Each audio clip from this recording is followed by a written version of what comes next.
The silence of the deep woods isn't actually silent.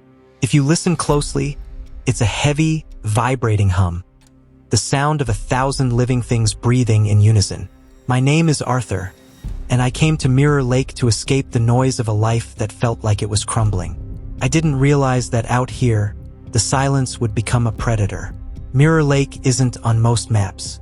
It's a jagged bowl of obsidian water tucked between 3 nameless peaks in the Cascades. I arrived on a Tuesday, my truck groaning under the weight of camping gear and a desperate need for isolation. The water was unnaturally still. It didn't ripple. It didn't lap at the shore. It sat there like a sheet of polished black marble. The first oddity happened while I was setting up my tent. I caught my reflection in the water's edge. I looked haggard, dark circles under my eyes, a week's worth of stubble. But as I turned away to grab a tent stake, I felt a prickle on the back of my neck. I looked back quickly. My reflection was still staring at the spot where I had been standing a second ago. It took a heartbeat, a literal, thumping heartbeat, for the reflection to catch up and mimic my current position. I laughed it off. Altitude sickness? Dehydration? I drank some filtered water and finished the camp. But the feeling of being watched stayed. It wasn't coming from the woods.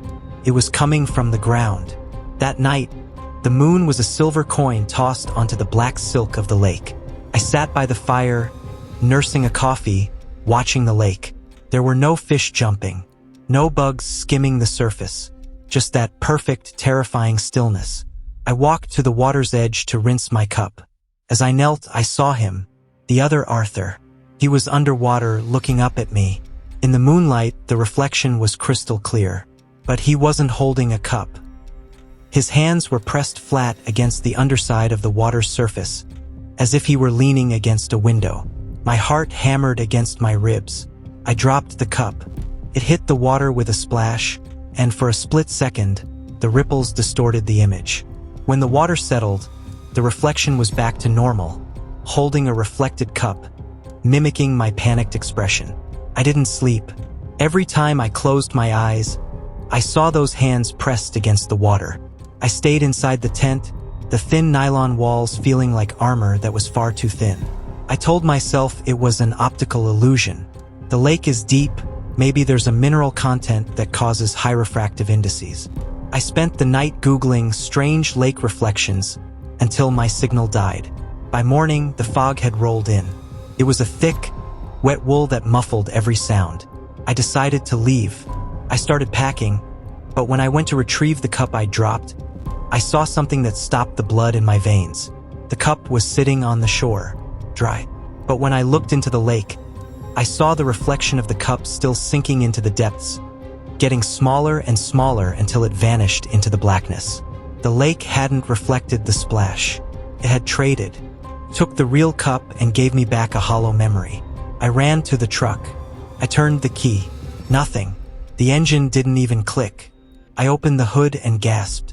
The battery was there, the wires were there, but they looked flat, like a painting of an engine.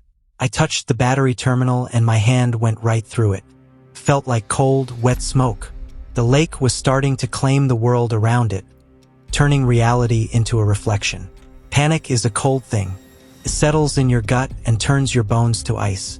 I was trapped. The nearest road was a 20-mile hike through dense, fog-choked terrain. I grabbed my pack, the one thing that still felt heavy and real, and started walking. But the trail was wrong. Every tree I passed looked identical to the last. I realized with a jolt of horror that the trees didn't have bark on the side facing away from the lake. They were like stage props, detailed on the side the water could see, and blank, gray voids on the other.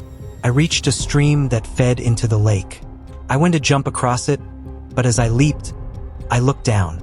There was no reflection of me jumping. Instead, the reflection of Arthur was standing on the bank I had just left, watching me with a look of intense, predatory longing. "What do you want?" I screamed. My voice sounded thin, like it was being played through a cheap speaker.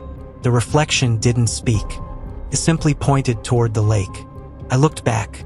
The lake wasn't behind me anymore. It was everywhere. Every puddle in the mud, every dewdrop on a leaf, was a tiny mirror lake, and in every single one of them he was there, looking out. I found a cabin about 5 miles in. It wasn't on my map. It was an old, cedar-shingled thing that looked like it was melting into the earth. I burst inside, desperate for a place without water, without surfaces. But the cabin was filled with mirrors. They were bolted to the walls, the ceiling, even the floor. A man was sitting in the corner. He was gaunt, his skin the color of parchment. He didn't look up when I entered. He was staring into a small hand mirror, his thumb obsessively stroking the glass. "Don't look at yourself," he whispered. His voice was a dry rasp. "If you look too long, the deal is struck." "Who are you?" I asked, backing away. "I'm the shadow," he said. He finally looked up, and I saw that his eyes were inverted, white pupils in a black sea. "The real me is down there, in the cold." He thought he could win. He thought he could keep his soul if he just stopped looking. But the lake doesn't need your eyes. It needs your breath.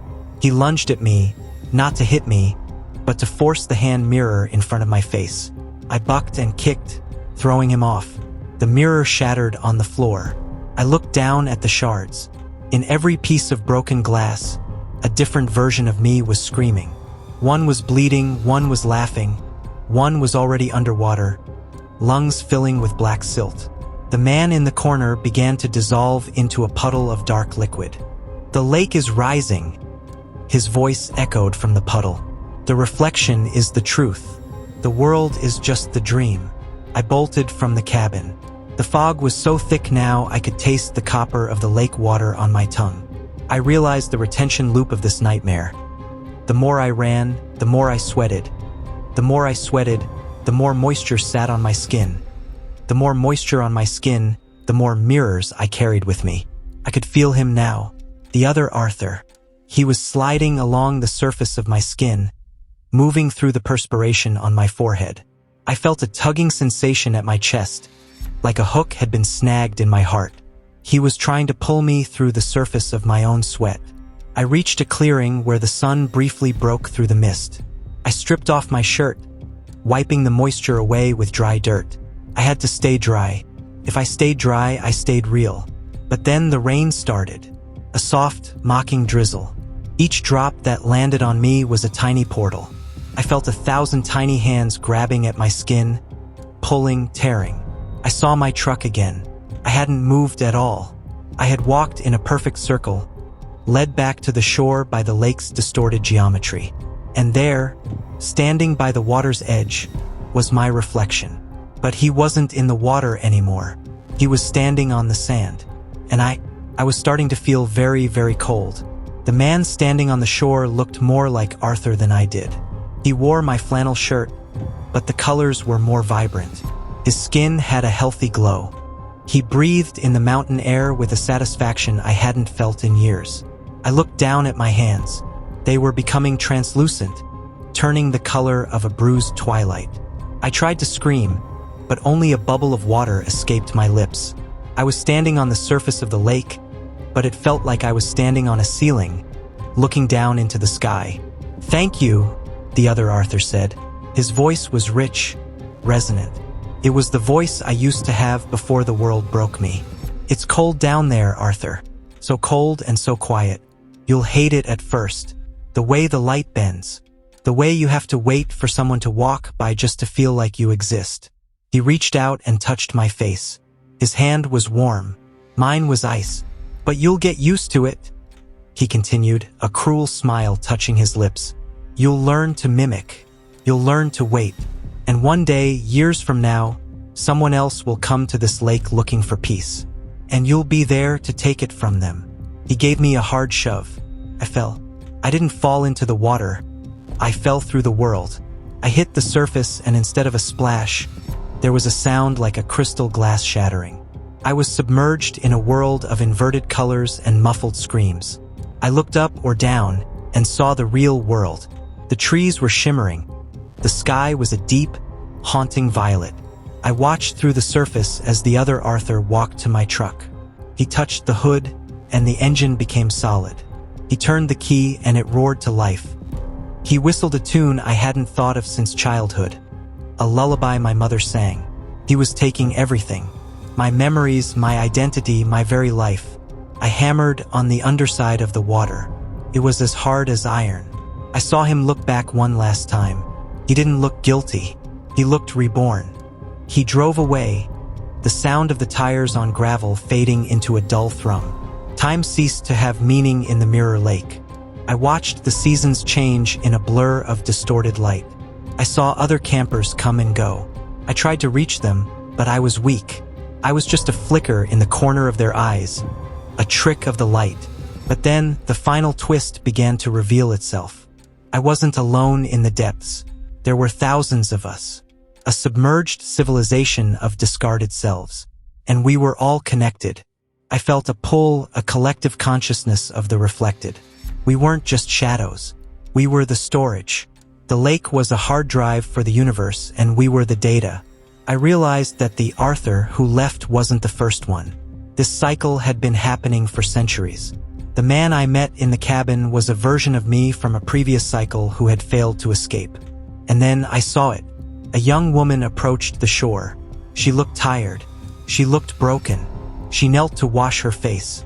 I didn't try to swap with her. I did something different. I reached out and touched her reflection's hand. I whispered into the water, a vibration that traveled through the molecules. "Don't look away." The woman paused. She stared into her own eyes. She saw me behind her reflection, but she didn't run. She smiled. "I've been looking for you," she whispered. The surface of the lake began to vibrate. The real world above started to crack. I realized the truth.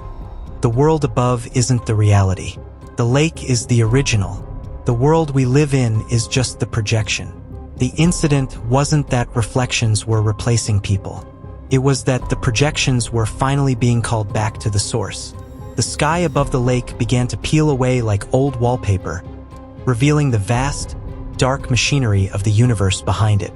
The other Arthur, miles away in the city, would be dissolving into ink right about now. His reality was being deleted. I felt myself rising, not as Arthur, but as a part of something much larger. The mirror lake was overflowing. The boundary was gone. As I broke the surface for the last time, I didn't see the woods. I saw the void, and it was beautiful. We were no longer shadows. We were the light that created them. If you love this story and want more contents like this, comment, like, and subscribe to the channel. Also, check out the channel for interesting videos.